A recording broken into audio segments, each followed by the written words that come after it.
Welcome to Daytime Ottawa here on Rogers TV, and welcome to this special edition of Daytime as we celebrate International Women's Day. And I should mention, just a few moments ago, we got a media release here at Rogers TV. Mayor Mark Sutcliffe proclaiming March 2023 as Women Life Freedom Month here in Ottawa. And I thought that would be a great jumping off point to introduce you to our first guest on the show today. Ariel Troster is the City Councillor for Somerset Ward. Welcome, Ariel. Thank you so much. We've got so much to discuss in such a short period of time. But first of all, I wanted to talk about being a political figure, an elected official, and the harassment that I've seen. I follow you on Twitter, the harassment that I've seen you go through, other female elected officials. What's this journey been like for you over, I mean, I was going to say 4 months, but it went beyond, you know, previous to that, even during the campaign. Yeah, well, the first thing that I'll say is that people in the community are wonderful. So I've experienced zero harassment in Ottawa from community members who are generally very generous and very thankful that I took the opportunity to step up to be in public life, but I will say that online is a trash fire for women in politics. The first real window I got into this was in my previous job where I monitored social media for other leaders, really seeing what happened to Catherine McKenna, the former environment minister and MP for Ottawa Centre. She dealt with every time she posted something, it was just an absolute garbage pile-on of misogyny and harassment. And then that ended up translating into real life harassment, people shouting things at her in the neighborhood. And that was very upsetting to see. So when I decided to run for office, I went into things with my eyes open. And I also really tried to focus on the community. I knocked on doors. I spoke to 15,000 people. I got involved in the community. And that's been really wonderful. I try not to look at my mentions, but I also use third-party blocking software called Block Party, which allows me to screen mentions, so I'm not constantly looking at hatred. But you know, I have to say in a lot of ways, I have it easier than some. I mean, just this week, Faye Johnstone, who's a wonderful trans activist in Ottawa, was featured in an ad for Hershey's chocolate bars and has been absolutely dogpiled with just the most horrendous hatred. And when I mentioned it, when I say the harassment is coming in fast and furious, it's like at the rate of 1 per second. Like I just can't keep up with it. And so there is definitely a weaponized hatred.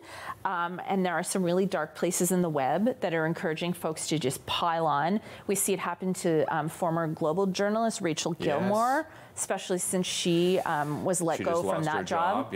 And so I think all of this cumulatively is trying to push women and gender diverse people out of public life. I think it's really important for us to say no and for us to take up that space. And whenever possible, to get off the internet. There was a great Le Tigre song in the 90s that said, "Get off the internet, I'll see you in the streets." Like really spend time in our communities talking to people.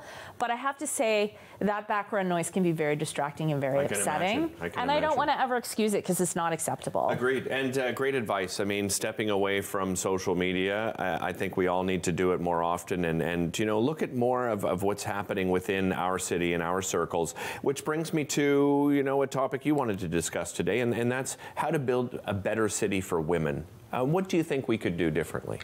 So, you know, it's very interesting. A story that I often tell is how in Stockholm and other major Swedish cities, they did a gender equity analysis of city services. And one of the ones where they made changes was snow clearing, which is very timely for Ottawa, where they discovered, they traced who used certain routes. So who was using roads, who was riding their bike, and who was walking on sidewalks. And they discovered that women were taking their children to school. They were using those walking and cycling routes. So that changed the priority with which they plowed snow in the neighborhood, and that was based on a gender analysis. Another analogy that I think of is when my daughter was a baby 10 years ago, pushing a stroller gives you a window into accessibility in a city that you may never have if you don't use a mobility device. Suddenly you notice every pothole, every step that you have to get over, and that's another example of how an equity lens becomes immediately visible to you. Another issue that I hear a lot about is safety on buses and in our streets. So I know that many years ago, programs started in a lot of Canadian cities where women could request to get off the bus early on a stop that was closer to their walk home at night, that allowed them to have a greater sense of safety taking public transit. And what I always like to say is that when we use an equity lens, we make a city better for everyone. So if we use a gender equity lens and we look at snow clearing, we're also making it more pedestrian friendly. Yeah. If we use an accessibility lens, we're ensuring that there are no barriers to businesses and essential services in our city. So I really believe that if we mainstream that equity approach into all of the ways that we deliver services, it's going to make it better for everyone. I've heard the complaint about sidewalks, even to the point where some people are saying, you know, not just the street, but the bike lanes in my neighborhood are getting plowed before the sidewalk. And, you know, the ratio of people walking compared to biking, I've got no problem. I'm a cyclist myself, so I have no issue with it. But it's interesting that you bring up that point, and that, you know, that gender issue with that women are taking their kids to school, you know, predominantly they're the ones that are responsible for those sort of things. Yeah. And it gives you, as you said, sort of a lens into what it's like, you know, with people that have mobility issues, just pushing a stroller. I think it's things, yeah, it's just things that people don't necessarily think about. And sometimes you don't notice until suddenly you're injured and you need to use a mobility device, or suddenly you have a child, you need to use a stroller. There's a lot of frail seniors in my neighborhood. Women tend to live longer than men.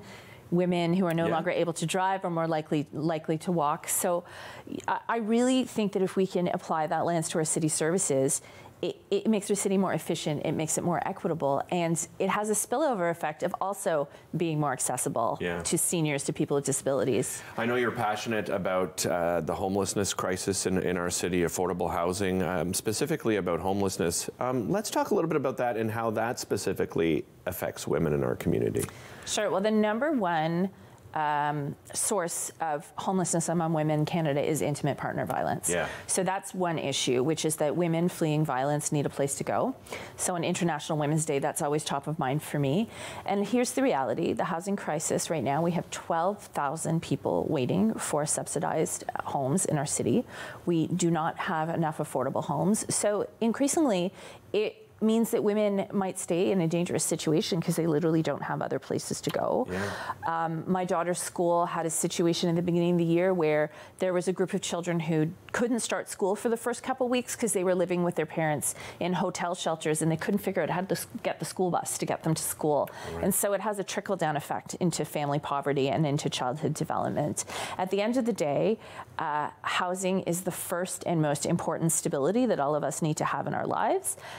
And the neighborhood that I represent has the highest rate of poverty, and that includes a lot of women. And so not only do we need affordable housing, we need affordable housing that meets women's needs and families' needs in our community. Ariel, I have about 60 seconds left. Just quickly, advice for women that want to throw their hat into the political ring. What advice would you give them? I would say do it. I think that if you ever have that voice in the back of your head saying that you're not qualified enough, I like to think that, you know, channel the false confidence.